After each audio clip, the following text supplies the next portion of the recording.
For listeners who are implementing or thinking of implementing ERP software, how would you define change management in that context?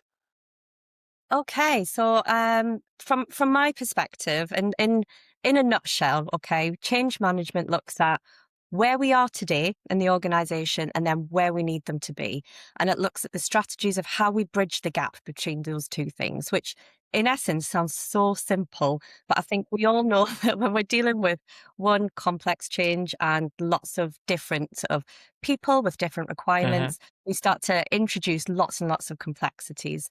So part of the really interesting thing about the role of change management is actually it needs to sort of work strategically, and it needs to work with the senior leadership teams to get that buy-in.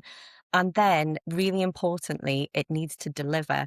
And that's where we build the kind of the credibility of what it is. And I think a change strategy is fantastic, right? But if the change strategy is only ever a document that lives in a SharePoint site or lives online, it Mm. doesn't actually serve any benefit to anybody. So for me, the sort of the beauty and the nuance of the change that we deliver is actually in the actions that we take to sort of work and interact with the wider organization.